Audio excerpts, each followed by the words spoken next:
राधे राधे, हरे कृष्ण। आप सभी का दिन शुभ हो। आज दिनांक है 27 जनवरी, दिन है मंगलवार और आज है माघ मास की शुक्ल पक्ष की नवमी तिथि। नवमी तिथि आज रात को 10:05 पर समाप्त होगी। इसके बाद दशमी तिथि प्रारंभ हो जाएगी और ब्रह्म मुहूर्त आज सुबह 5:30 से 6:20 तक रहेगा। सूर्योदय होगा सुबह 7:10 पर। सूर्यास्त होगा शाम 6:07 पर और आज शुभ योग सुबह 9:15 तक रहेगा। बाद में सर्वार्थ सिद्धि योग प्रारंभ हो जाएगा। साथ ही साथ आज भद्रा भी रहेगी जो आज सुबह 10:20 पर समाप्त होगी और राहु काल सुबह 7:45 से 9:15 तक रहेगा। भद्रा का वास स्वर्ग लोक में रहेगा जो पृथ्वी लोक पर अशुभ नहीं मानी जाएगी। आइए हर दिन की तरह पहले सुनते हैं देवी दया नित्य नेम की कहानी। सभी प्रेम से बोलिए देवी दया की जय। इस कहानी को देवी दया कहती थी और प्रभु श्री हरि सुनते थे। एक दिन श्री हरि को किसी काम के लिए बाहर जाना पड़ा तो देवी दया कहने लगी कि भगवान, मेरा तो 12 वर्ष का नित्य नेम है, अब आप बाहर जाएंगे तो मैं अपनी कहानी किसे सुनाऊंगी। तब श्री हरि ने कहा कि दया, तुम कुएं की पाल पर जाकर बैठ जाना और वहां जो भी महिलाएं पानी भरने आएंगी उन्हें अपनी कहानी सुना दिया करना। देवी दया कुएं की पाल पर जाकर बैठ गई। तभी एक महिला आई। उसने रेशम की जरी वाली साड़ी पहन रखी थी और सोने का घड़ा ले रखा था। देवी दया उसे देखकर कहने लगी, बहन, मेरा 12 वर्ष का नित्य नेम सुन लो। पर वह महिला बोली कि मैं तुम्हारा नित्य नेम सुनूंगी तो मुझे घर जाने में देर हो जाएगी और मेरी सास मुझसे झगड़ा करेगी, इसलिए उसने कहानी नहीं सुनी और घर चली गई। लेकिन उसके घर जाते ही उसकी रेशम जरी की साड़ी फट गई। सोने का घड़ा मिट्टी के घड़े में बदल गया।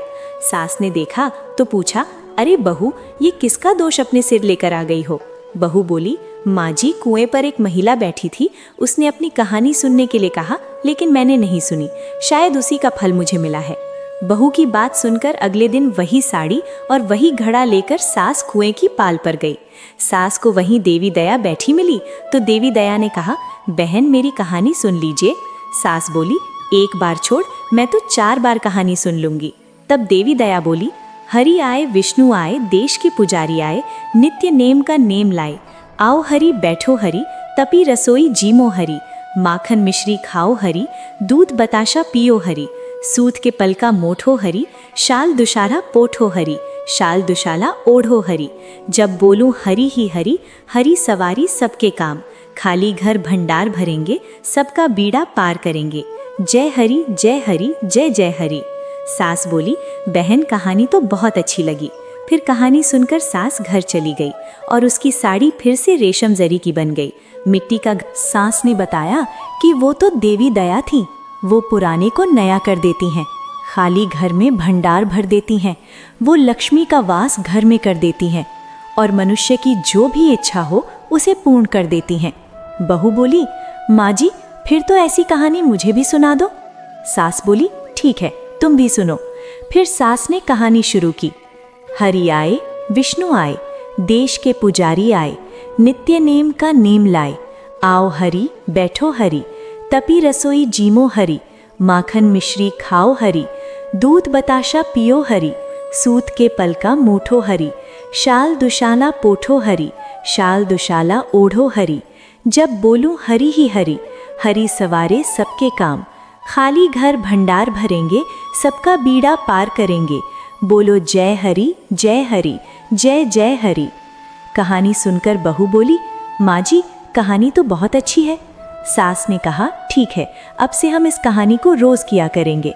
अब सास बहू रोज सुबह उठती, नहाती धोती और पूजा करने के बाद नित्य नेम की देवी दया की कहानी कहती थीं। एक दिन उनके यहाँ पड़ोस की एक महिला आई और बोली, बहन, जरा सी आँच तो देना। तो बहू बोली कि आँच तो अभी हमने जलाई ही नहीं। पड़ोसन बोली, तो फिर तुम सुबह 4 बजे से उठकर क्या कर रही हो। तो उन्होंने कहा कि हम तो सुबह सुबह उठकर पूजा करते हैं, फिर देवी दया की नित्य नेम की कहानी कहते हैं। पड़ोसन ने उनकी बात सुनकर फिर कहा कि देवी दया की कहानी कहने से तुम्हें क्या मिला। तब वे दोनों बोली कि देवी दया की कहानी कहने से घर में भंडार भर जाते हैं, सारे काम पूर्ण हो जाते हैं, मन की इच्छा भी पूरी होती है। पड़ोसन ने कहा, बहन, अगर ऐसा है तो मुझे भी कहानी सुना दो। तब बहू बोली, ठीक है, तुम भी ये कहानी सुन लो। हरि आए, विष्णु आए, देश के पुजारी आए, नित्य नेम का नेम लाए। आओ हरि, बैठो हरि, तपी रसोई जीमो हरि, माखन मिश्री खाओ हरि, दूध बताशा पियो हरि, सूत के पलका मोठो हरि, शाल दुशाला पोठो हरि, शाल दुशाला ओढ़ो हरि। जब बोलूं हरि ही हरि, हरि सवारे सबके काम, खाली घर भंडार भरेंगे, सबका बीड़ा पार करेंगे।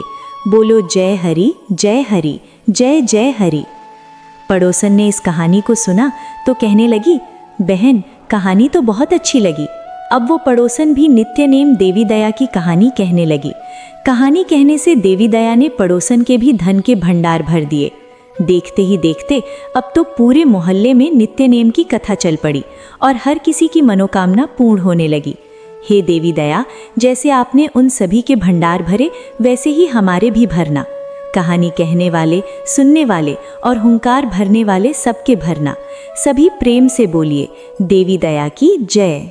अब सुनिए माघ मास महात्म्य में 23वां अध्याय। अब राक्षस मुक्ति की कथा भी सुनो। लोमेश मुनि कहने लगे कि जिस राक्षस को देवप्रिया ने मुक्त किया वो पहले दक्षिण नगर में विक्रम नाम का राजा था। वो बड़ा बहादुर, सत्यवादी तथा पुरोहितों को आगे करके यज्ञ आदि करता था। दक्षिण दिशा में उसका राज्य था और उसके कोष धन से भरे हुए थे। उसके पास बहुत से हाथी, घोड़े और रथ थे और वो अत्यंत शोभायमान था। बहुत सी महिलाओं के साथ क्रीड़ा करता था और अनेक यज्ञ उसने किए थे। वो नित्य अतिथियों की पूजा करता था और शस्त्र विद्या में निपुण था। श्री ब्रह्मा, विष्णु, महेश तथा सूर्य की पूजा सदैव करता था। वो जंगल में भी महिलाओं से घिरा हुआ क्रीड़ा करता था। एक बार वो धोखेबाजों के मंदिर में गया और वेदहीन भस्म लगाए हुए महात्मा बने हुए धोखेबाजों से उस राजा की बातचीत हुई। धोखेबाजों ने कहा, हे राजन, शैव मत की महिमा सुनो। इस मत के प्रभाव से मनुष्य पाप को काटकर मुक्त हो जाता है। सब वर्णों में शैव मत ही मुक्ति देने वाला है। शिव की आज्ञा के बिना दान, यज्ञ और तपों से कुछ नहीं बनता। शिव का सेवक होकर भस्म धारण करने, जटा रखने से मनुष्य मुक्त हो जाता है। जटा धारण करने तथा भस्म लेपन से ही मनुष्य शिव के समान हो जाता है। इसके बराबर तो कोई पुण्य ही नहीं है। जटा भस्म धारण किए हुए सभी योगी शिव के ही समान होते हैं। अंध, जड़, नपुंसक तथा मूर्ख सब जटा से ही पहचाने जाते हैं। शूद्र वर्ण के शैव भी पूजनीय हैं। विश्वेश क्षत्रिय होकर तप से ब्राह्मण हो गए। वाल्मीकि चोर होकर उत्तम ब्राह्मण हुए। अतः शिव पूजन में किसी बात का विचार नहीं है। तप से ही ब्राह्मणत्व प्राप्त होता है, जन्म से नहीं। इस कारण शिव का दर्शन उत्तम है तथा शिव के सिवाय दूसरे देवता का पूजन न करें। शिव भक्त को विष्णु पूजा का त्याग करना चाहिए। श्री विष्णु की मूर्ति का पूजन नहीं करना चाहिए।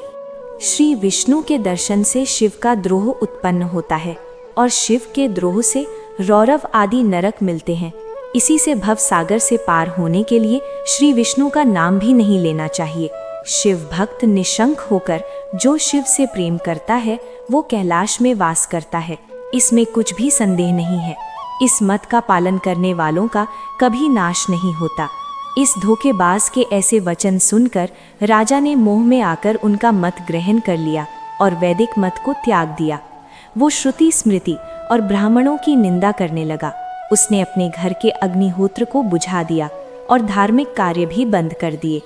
श्री विष्णु की निंदा और वैष्णवों से द्वेष करने लगा और बोला, कहाँ है विष्णु?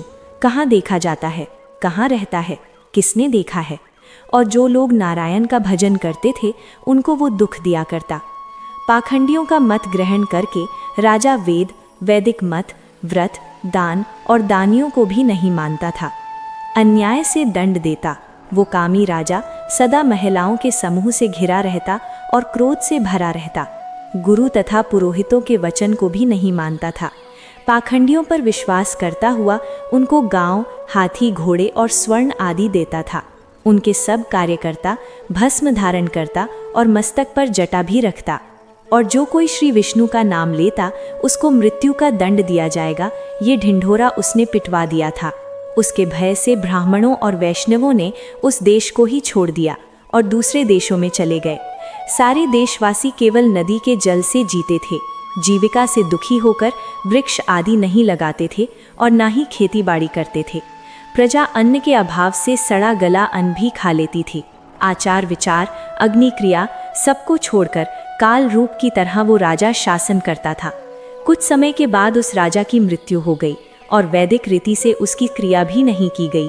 वो यमदूतों से अनेक प्रकार के दुख उठाता रहा। कहीं लोहे की कीलों पर चलना पड़ा, कहीं जलते अंगारों पर चलना पड़ा जहाँ सूर्य अति तीव्र था और ना ही कोई छाया का वृक्ष था। कहीं लोहे के डंडों से पीटा गया, कहीं बड़े बड़े दांतों वाले भेड़ियों और कुत्तों से कटवाया गया। इस तरह दूसरे पापियों का हाहाकार सुनता हुआ वो राजा यमलोक में पहुंचा। प्रिय श्रोताओं, माघ मास महात्म्य में आज बस इतना ही। इसके आगे का वृतांत आप सभी कल सुनिएगा। अब सुनिए लप्स और तपसी की कहानी। एक बार एक लप्स था, एक तपसी था। तपसी हमेशा भगवान की तपस्या में लीन रहती थी। लप्स रोजाना सवा शेर की लापसी बनाकर भगवान को भोग लगाकर खा लेता था। एक दिन वे दोनों आपस में झगड़ा करने लगे। तपसी बोली, मैं रोज भगवान की तपस्या करती हूँ, इसलिए मैं बड़ी हूँ। लप्स बोला, मैं रोज भगवान को सवा शेर लापसी का भोग लगाता हूँ, इसलिए मैं बड़ा हूँ। नारद वहां से गुजर रहे थे। दोनों को झगड़ा करता देख उनसे पूछा कि तुम दोनों झगड़ा क्यों कर रहे हो। तब लप्स ने खुद को बड़ा होने का कारण बताया और तपसी ने भी खुद को बड़ा होने का कारण नारद को बताया। सुनकर नारद बोले, तुम्हारा फैसला तो मैं कर दूंगा। दूसरे दिन लप्स और तपसी स्नान कर अपनी रोज की भक्ति करने आए तो नारद ने छुपकर 1.25 करोड़ की एक अंगूठी उन दोनों के आगे रख दी।